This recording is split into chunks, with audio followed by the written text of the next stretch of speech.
Okay, तो please इसको ध्यान से देखना, ठीक है, और फुल कंसंट्रेशन के साथ देखना, ठीक है। ओके, तो देखो ये सब में क्या बोला है, ये सब में ये बोला है that the ratio of present age of A and B is 11/4. Okay, 15 years ago the ratio of their ages was 8/1. 5 years ago the ratio of ages of B and C was 3/2. What is C's present age? ठीक है, तो देखो जब मैंने ये सम को जब मैंने पढ़ा था ना, तो मेरे दिमाग में क्या चल रहा था, मैं सिर्फ आपको समझाने के लिए मैं इधर लिख रहा हूं, लेकिन मैं आपको बस ये समझाने की कोशिश कर रहा हूं कि मेरे दिमाग में क्या चल रहा था। तो A/B, okay, present age A और B का जो रेशियो है वो है 11/4। ओके, अब क्वेश्चन में क्या बोला है, that when I go 15 years back, 15 years ago, okay, यही A और B के एज का रेशियो कितना आ रहा है, 8/1। तो देखो जब मैंने ये पढ़ा ना, तो मेरे दिमाग में क्या क्लिक हुआ, मैं आपको वो बता रहा हूं, ठीक है। ओके, अब ये दो रेशियोज देखते साथ आपके दिमाग में क्या चलना चाहिए, दैट A का present age is in the multiple of 11, B का present age is in the multiple of 4, ठीक है। 15 years अगो A का जो एज आ रहा है that is in the multiple of 8, और B का जो एज आ रहा है that is in the multiple of 1, ठीक है। तो देखो आपको क्लिक हुआ कुछ इधर, देखो मुझे क्या क्लिक हुआ पता है क्या, क्योंकि मैं रेशियोज को मैं ऐसे ही देखता हूं, और मैं जो नेक्स्ट जो हमारा सम रहेगा उसके अंदर मैं ये मेथड को और भी ज्यादा अच्छे से इलैबोरेट करके, ठीक है, इसके अलग वेरिएशंस भी मैं आपको बता दूंगा, ठीक है, उसके ऊपर हम समझ लेंगे। तो देखो ये चीज से मुझे ये समझ में आ रहा है कि प्रेजेंटली एट प्रेजेंट A का age is in the multiple of 11, and but 15 years ago यही A का एज किसके मल्टीपल में था, 8 के मल्टीपल में। ओके, देखो एट प्रेजेंट वो 11 के मल्टीपल्स में, और 15 years अगो वो 8 के मल्टीपल्स में। कितने का डिक्रीज आ रहा है, 3 मल्टीपल्स का डिक्रीज आ रहा है। Okay, similarly B at present उसका एज 8 के मल्टीपल्स में, कोई भी मल्टीपल हो सकता है लेकिन वो 8 के मल्टीपल्स में, ये मुझे पता है, सॉरी 4 के मल्टीपल्स में। लेकिन 15 years अगो यही B का एज किसके मल्टीपल्स में था, 1 के मल्टीपल्स में था। इसमें भी कितने का डिक्रीज आ रहा है, 3 का डिक्रीज आ रहा है। ओके, इसमें भी कितने का डिक्रीज आ रहा है, 3 का डिक्रीज आ रहा है। अब अपने आप को एक सिंपल सा क्वेश्चन ये पूछो कि यार ये मल्टीपल्स में, ये दोनों के ही मल्टीपल्स में 3 का डिक्रीज क्यों आ रहा है, ठीक है। ये 3 का डिक्रीज, अब आपको समझ गया होगा, ये 3 का डिक्रीज इसलिए आ रहा है क्योंकि मैं 15 years बैक, मैं प्रेजेंट से मैं 15 years बैक जा रहा हूं। तो मैं क्या बोल सकता हूं, मैं ये बोल सकता हूं कि when I go 15 years back, मैं ये माइनस साइन से क्या डिनोट कर रहा हूं, that I am going 15 years back, ठीक है। तो when I go 15 years back, multiples में कितने का डिक्रीज आ रहा है, मल्टीपल्स में 3 का डिक्रीज आ रहा है। Okay, when I go 15 years back, multiples में कितने का डिक्रीज आ रहा है, 3 का डिक्रीज आ रहा है। तो मैं इससे क्या इन्फर कर सकता हूं, या फिर मैं इससे क्या डिराइव कर सकता हूं, मैं ये चीज से ये डिराइव कर सकता हूं, माइनस माइनस साइन अगर मैं कैंसिल कर दूं तो मैं ये चीज से ये डिराइव कर सकता हूं दैट 1 का multiple actually corresponds to 5 years। तो मैंने इससे क्या डिराइव किया, that 1 multiple actually corresponds to 5 years, ये दोनों ही रेशियो में। तो इफ 1 करस्पॉन्ड्स टू 5 years, तो क्योंकि ए का एज क्योंकि 11 के मल्टीपल्स में, तो ऑटोमेटिकली मुझे मिल जाएगा कि ए का एज 55 है, क्योंकि if one multiple corresponds to 5 years, तो क्योंकि ए का एज 11 के मल्टीपल्स में, तो उसका एज प्रेजेंट एज कितना आ जाएगा 55। बी का प्रेजेंट एज क्योंकि 4 के मल्टीपल्स में और क्योंकि 1 मल्टीपल करस्पॉन्ड्स टू 5 इयर्स, तो बी का एज कितना आ जाएगा 20, जो हमारे फर्स्ट मेथड में आपने देखा रहेगा कि ए और बी का प्रेजेंट एज क्या आता है, ठीक है। लेकिन हमें क्वेश्चन में क्या पूछा गया है, व्हाट इज सी's प्रेजेंट एज, ठीक है। तो अब इधर देखो आप, 5 years ago बी और सी के एज का रेशियो कितना है 3/2, ओके। 5 years ago बी और सी के एज का रेशियो कितना है 3/2। तो या तो आप बोल सकते हो कि यार क्योंकि बी का प्रेजेंट एज 20 है, तो 5 years ago his age will be 15, और आप क्रॉस मल्टीप्लाई करके पता लगा सकते हो। या फिर आप ये बोल सकते हो कि ये रेशियो में प्रेजेंट एज में बी 4 के मल्टीपल्स में था और इधर ये 3 के मल्टीपल्स में हो जा रहा है। क्यों? सेम 5 इयर्स का डिक्रीज, मतलब ये जो मल्टीपल्स का जो गेम है वो ये रेशियो में भी पैन आउट हो रहा है, ठीक है। मतलब इधर भी 3 करस्पॉन्ड्स टू 15, 2 करस्पॉन्ड्स टू 10 और सी का एज 5 इयर्स अगो अगर 10 है, तो उसका प्रेजेंट एज कितना रहेगा, ऑप्शन ए 15। आई होप आपको ये समझ होगा, ठीक है। तो ये जो मेथड है, ठीक है, जब दोनों ही ए और बी में, जब दोनों ही इसमें जब सेम मल्टीपल का इंक्रीज या फिर डिक्रीज आ रहा है, तो ऐसे पैन आउट होता है। नेक्स्ट मेथड में, नेक्स्ट सम में हम ये देखेंगे कि जब अलग अलग इंक्रीज और डिक्रीज होता है, तब हम कैसे देख सकते हैं सम को, ठीक है। तो तब हम कैसे डिराइव कर सकते हैं कि क्या आंसर हो सकता है, बिना इक्वेशन फ्रेम की, बिना वेरिएबल्स अज्यूम की, ठीक है। Thank you. ओके, तो प्रीवियस सम में जो हमारा जो थर्ड मेथड था, ठीक है, सम का थर्ड मेथड था, उसको ही मैं ये सम में आपको, मतलब उसमें थोड़े से डिटेल्स है जो आपको समझने चाहिए, तभी आप लोग वो चीज़ को, वो कंसेप्ट को आप लोग यूटिलाइज कर सकते हो, ठीक है। तो ये सम में हम लोग देखेंगे कि वही थर्ड मेथड के थोड़े से जो इंट्रिकेसीज है उसको हम लोग कैसे देख सकते हैं, ठीक है। तो देखो ये क्वेश्चन क्या दिया है, that the present ratio of students to teachers at a certain, अच्छा इससे पहले सम्स का ये सोल्यूशन देखने से पहले आप लोग पहले वीडियो को पॉज करो 1 मिनट के लिए, ठीक है, 1 मिनट 2 मिनट जो भी जितना भी आपको टाइम लगता है, लेकिन खुद से सॉल्व करो, ये बहुत इंपॉर्टेंट है, ठीक है। और फिर आप रिज्यूम करो। Okay, the present ratio of students to teachers at a certain school is 30:1।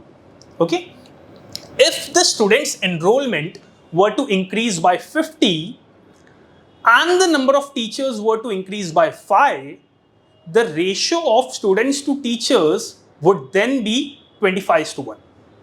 Okay, what is the present number of teachers?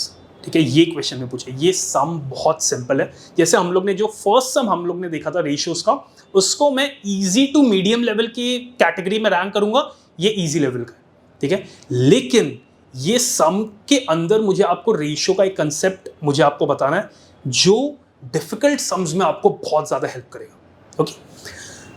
Okay, तो इसके अंदर क्या दिया है, पहले स्टेटमेंट को हम लोग देखते हैं, तो वो क्या दिया है, the present ratio of students to teachers at a certain school is 30:1। तो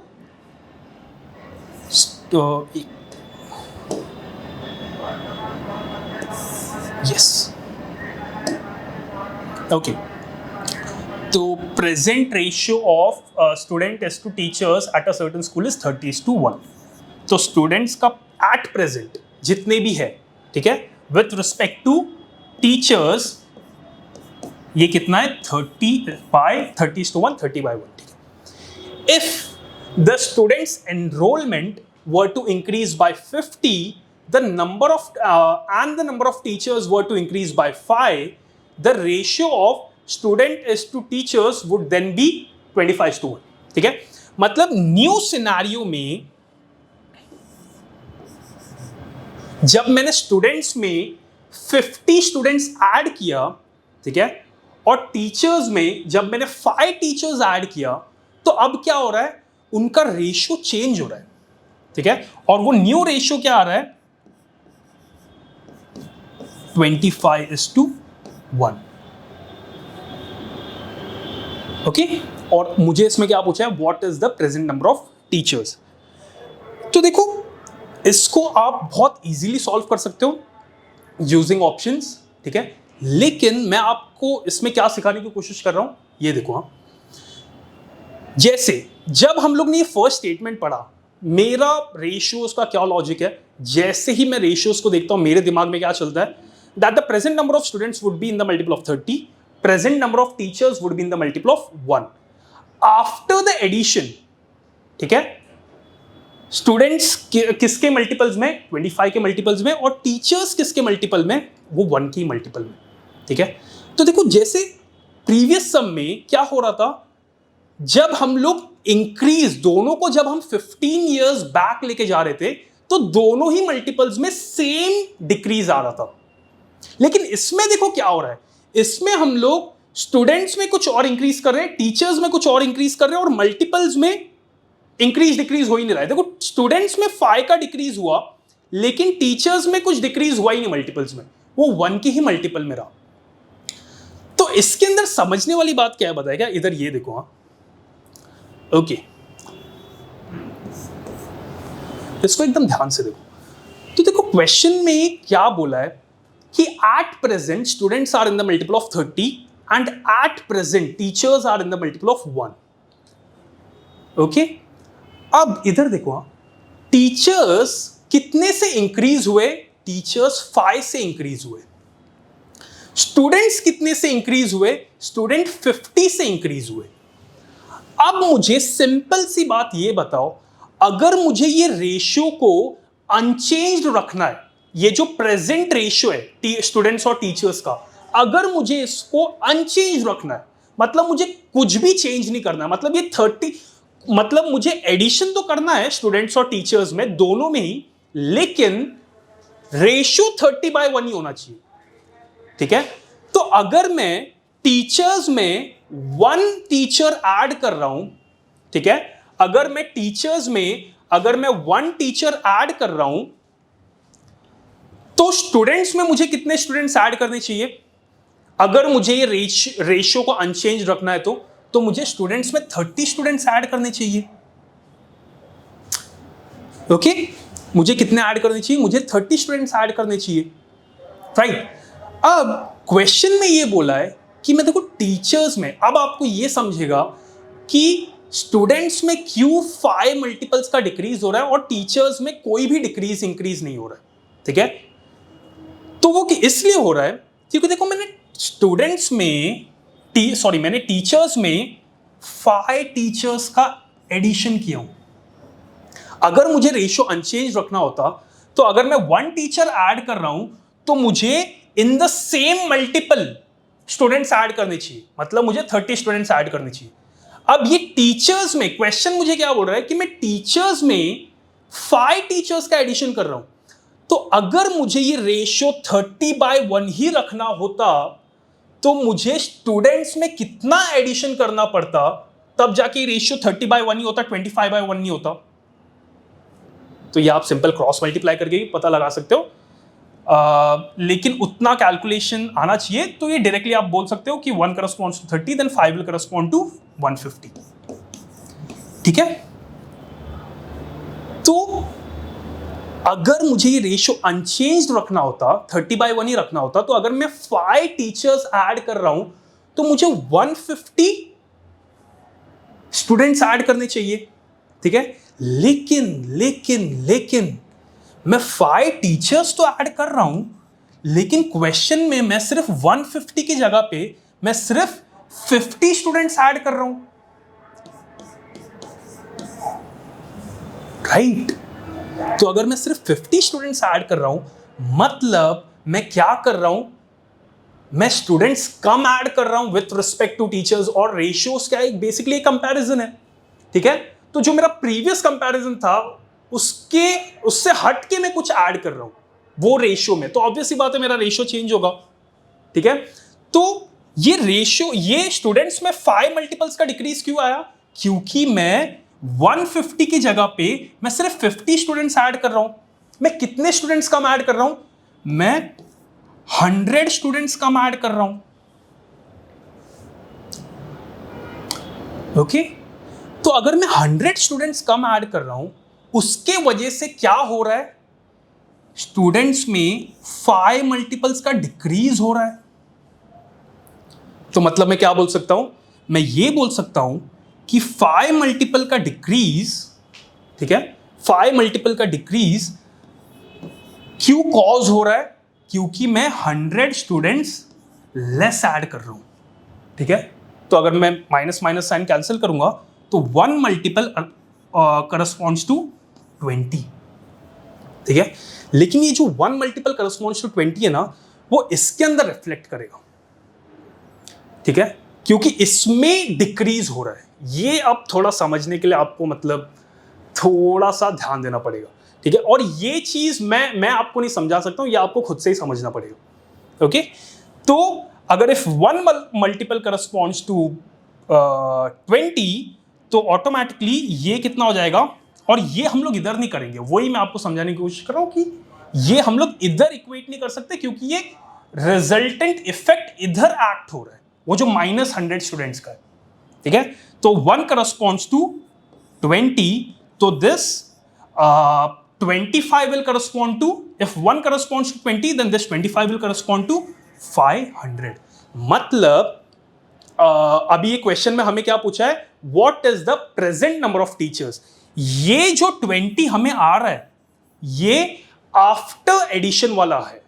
ठीक है, आफ्टर 5 टीचर्स के एडिशन करने के बाद टीचर्स का न्यू नंबर कितना है? 20। तो टीचर्स का प्रेजेंट नंबर कितना रहेगा बिफोर द एडिशन? वो कितना रहेगा? Option B 15। तो ये क्वेश्चन बहुत ज्यादा सिंपल था, आप ऑप्शन से तो और भी इजीली फाइंड आउट कर सकते थे, लेकिन मुझे आपको ये रेशियो का ये मेथड आपको समझाना था।